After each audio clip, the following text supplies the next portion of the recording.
Okay, so we are going to look at a Newton's second law for rotation problem that reads the following. Starting from rest, a 12 centimeter diameter compact disc takes, yeah, those are those old time way we used to listen to music, takes 3 seconds to reach its operating speed of 2,000 rotations per minute for the first track.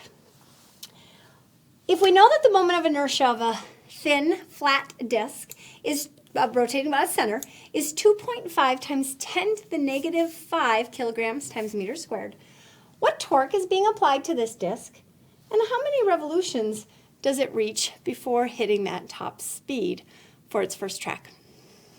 All right, so let's write down the information that we have. We know that we have a 0.12 diameter, which is 0.06 radius disc.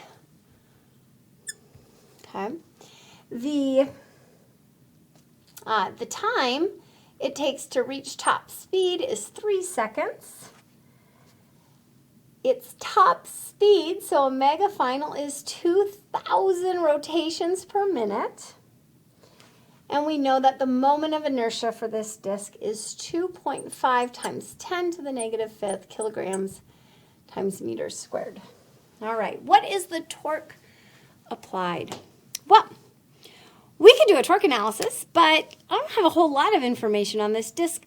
So it's good to remember that the net torque is equal to the moment of inertia times the angular acceleration. Well, I'm given the moment of inertia, 2.5 times 10 to the negative 5th. Ooh, but I don't know that angular acceleration. But maybe I can get it through kinematics.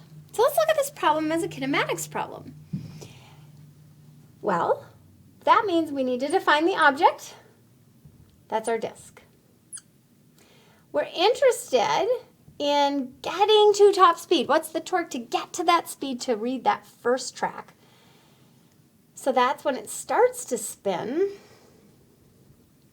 And our final is when it hits 2,000 rotations per minute. And let's convert that to radians per second. So we're operating sort of in that radians per second mode.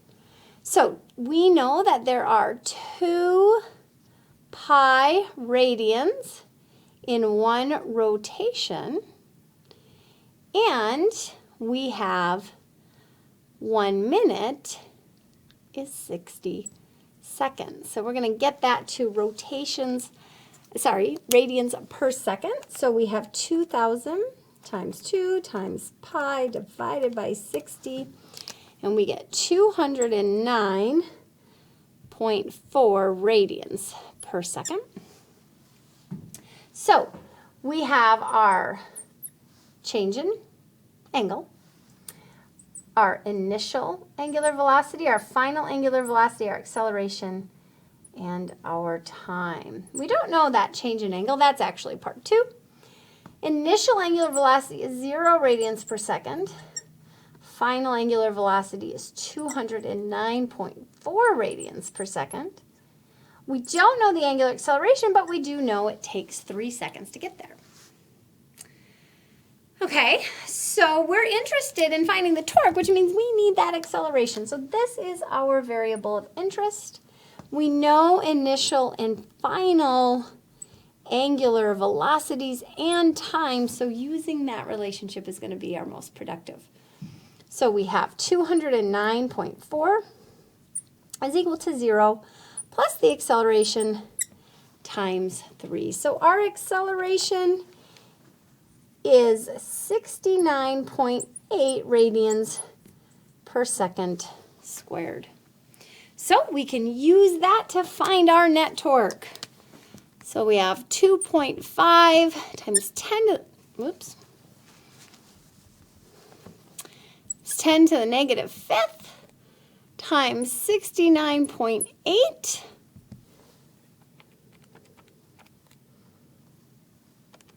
So 2.5 times 10 to the negative 5th, we get our torque to be 0.0016 0.17 Newton meters. So 0.0017 Newton meters.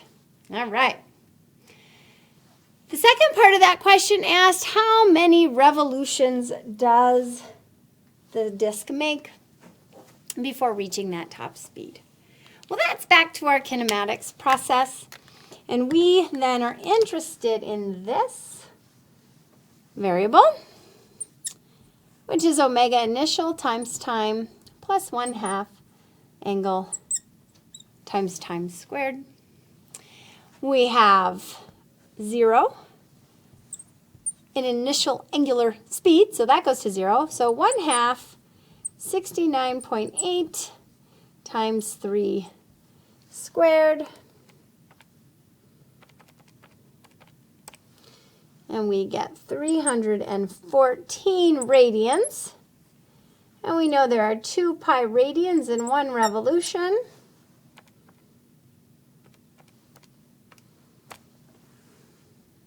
So we have 49.99 or 50 revolutions.